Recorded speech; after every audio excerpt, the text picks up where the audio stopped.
नमस्कार, सुप्रभात। नवरात्र के 5वें दिवस की आप सभी को बहुत बहुत हार्दिक बधाइयाँ और शुभकामनाएं। मुझे लगता है संसार में कहीं भी ऐसा नहीं होगा कि इस प्रकार के सुंदर गहरे पर्व लगातार मनाए जाते हों। 9 दिन तक नवरात्रि, उसके बाद दशहरा, फिर तो आने वाली दिवाली। सचमुच उत्सव ही उत्सव है और ये नवरात्र तो सचमुच आत्मशुद्धि का पर्व है। मित्रों, कितनी गहराई में हम उतरते चल रहे हैं। आत्मा जैसे विशुद्ध होती जा रही है, आध्यात्म के रंग में उतरती चली जा रही है, जैसे जैसे हम आगे बढ़ते चले जा रहे हैं। और सब रंग में भी हम प्रतिदिन जो देवियों के सुंदर स्वरूप हैं, उनके आध्यात्मिक भाव हैं, उनके बारे में जानकर और भी ज़्यादा आनंदित हो रहे हैं। क्योंकि आज 5वां दिन है मित्रों, और आज के दिन माँ दुर्गा के स्कंद माता स्वरूप की पूजा की जाती है। स्कंद अर्थात कार्तिकेय की माता, स्कंद माता के रूप में आज माँ दुर्गा की आराधना की जाती है। उन्हें देवी पद्मासना भी कहा जाता है, क्योंकि पद्म पर वो बैठी हुई दिखाई जाती हैं। और साथ ही बुद्धि और विवेक की देवी कहा जाता है माँ स्कंद माता को। तो सचमुच बहुत सारे आध्यात्मिक भावों से, गुणों से विभूषित हैं माँ स्कंद माता, और इन्हीं का वरदान आज हम सबको भी वो प्रदान करती हैं। और क्या आध्यात्मिक रहस्य है, आइए आज के सुवाक्य से शुरुआत करते हैं।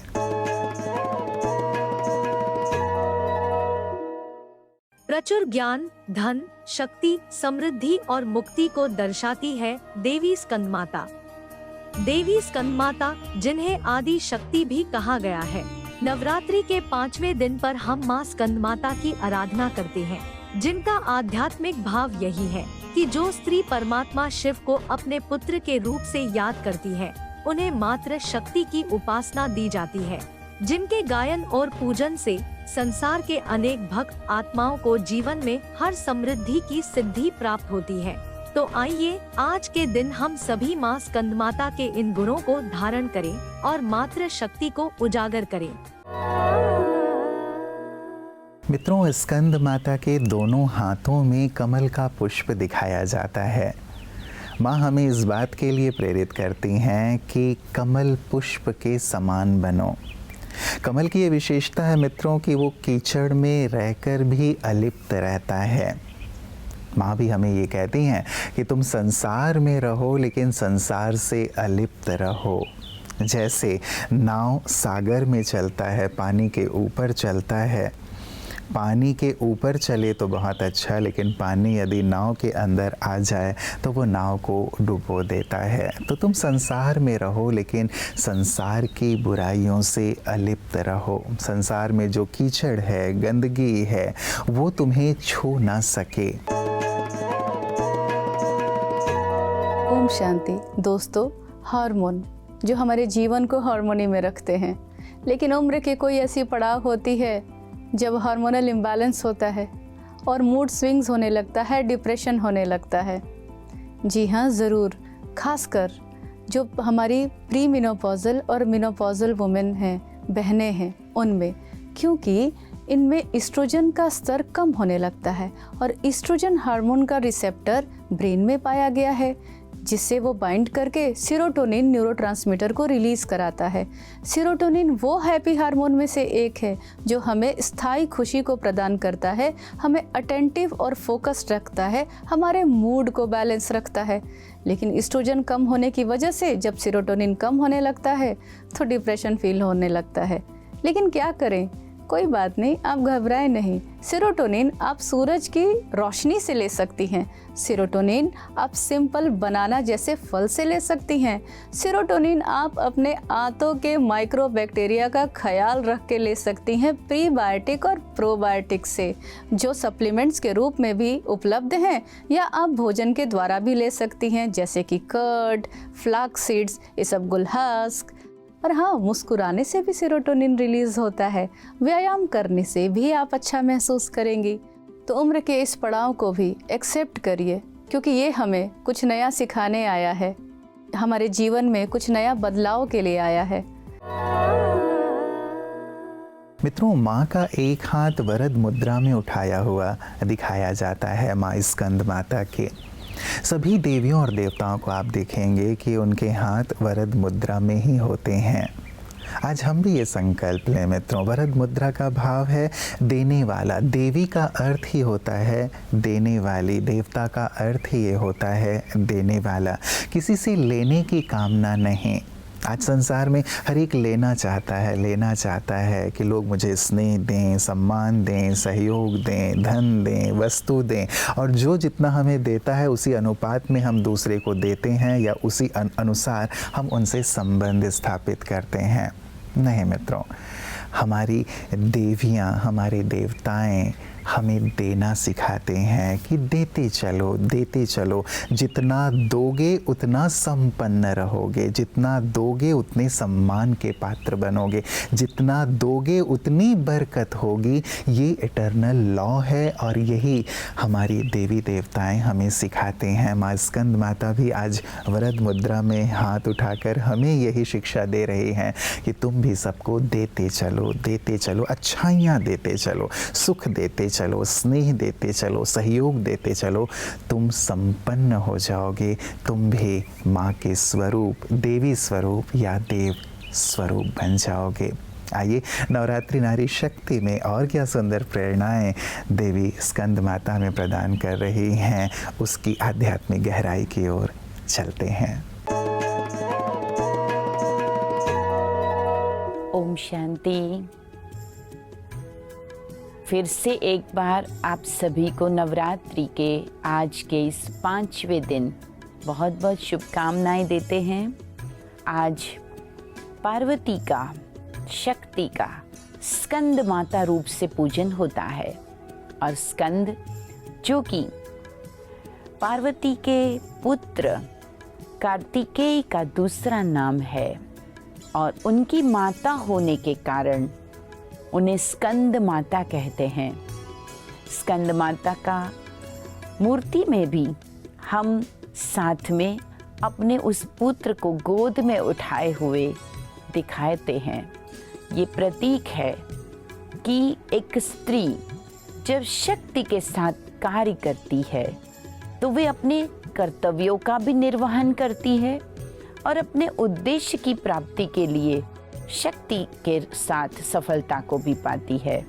तो शक्ति और साथ में जिम्मेवारी, ये दोनों ही जिसका बैलेंस रखते हुए चलने वाली ऐसी माँ स्कंद माता है।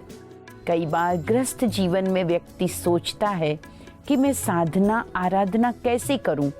मुझ पर तो बहुत से लोगों की जिम्मेदारी है, मुझ पर तो सारे कर्तव्यों का बोझ है।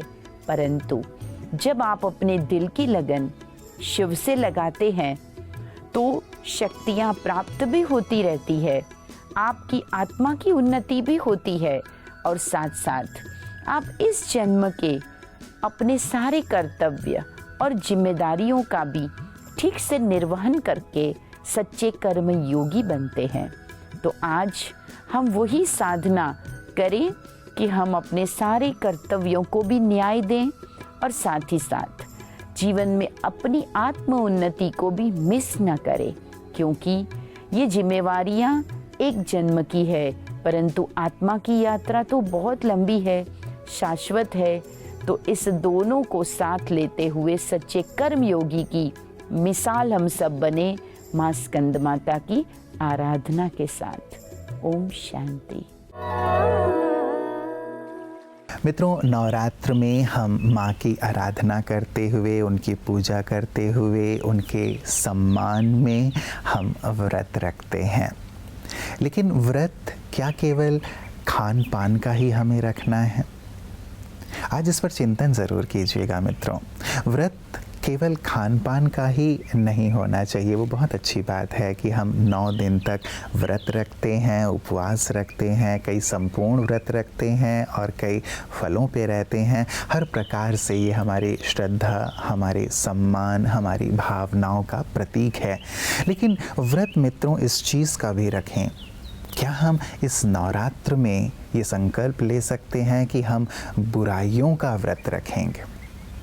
हम बुरे बोल नहीं बोलेंगे, बुरे विचार नहीं करेंगे, बुरी दृष्टि से किसी को नहीं देखेंगे, बुरी भावनाएं किसी के लिए नहीं रखेंगे, किसी भी प्रकार की जो अशुद्धि है, जो आत्मा को अशुद्ध करती है, उन अशुद्धियों का हम व्रत रखेंगे। क्या ये व्रत रखा जा सकता है? जीवन आनंद एक बहुत सुंदर शर्त है।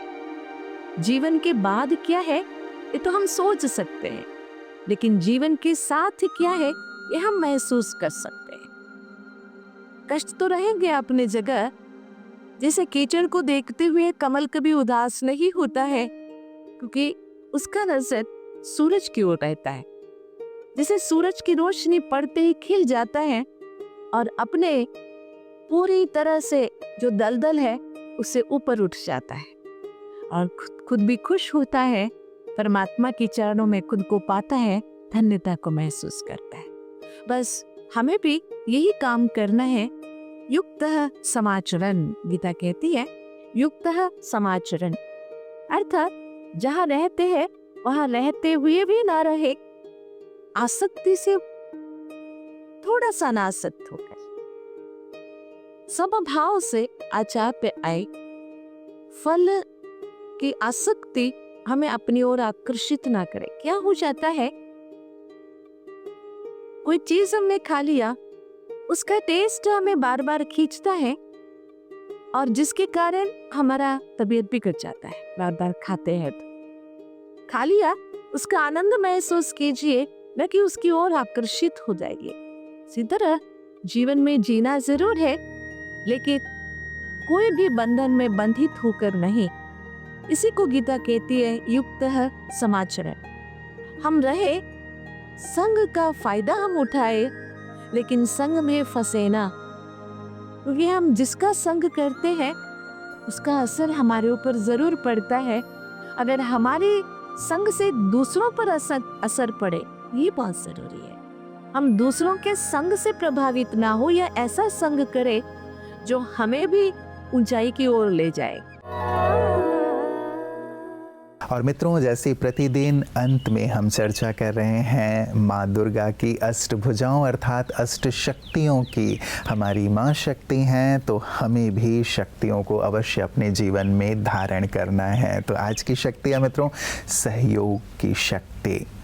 सहयोग हर एक व्यक्ति अपने जीवन में चाहता है और उसकी आवश्यकता भी होती है। हम सामाजिक प्राणी हैं, अकेले नहीं रह सकते, अकेले कोई कार्य नहीं कर सकते। एक अंगुली अकेले कुछ नहीं कर सकती, जब पांचों अंगुलियां मिलती हैं तभी लड्डू बनाया जा सकता है, तभी बहुत सारे कार्य किए जा सकते हैं। एक उंगली केवल एक काम कर सकती है, तो हमें सहयोग की आवश्यकता होती है मित्रों। तो जैसे हम सहयोग चाहते हैं, वैसे ही समाज का हर प्राणी हमसे सहयोग की कामना करता है। संकल्प कर लें आज, मुझे सबको सहयोग प्रदान करना है, आगे बढ़ने में, उन्नति करने में, अच्छा बनने में, जहाँ कहीं भी आवश्यकता है, मुझे सबको अच्छे कार्य में सहयोग अवश्य प्रदान करना है। जब हम सहयोग देंगे तो सचमुच औरों का सहयोग हमें भी प्राप्त होगा और सर्व के सहयोग से सुखमय संसार की बात कही जाती है, सर्व के सहयोग से सफलता की बात कही जाती है। तो आए एक सुंदर ऐसा माहौल क्रिएट करें अपने परिवार में, अपने परिवेश में, अपने कारोबार में, जहां सभी एक दूसरे के सहयोगी हो जाएं। तो सचमुच स्नेह की सरिता प्रवाहित होने लगेगी, सम्मान की सरिता प्रवाहित होने लगेगी और सफलता जन्मसिद्ध अधिकार बन जाएगा। नमस्कार, ओम शांति।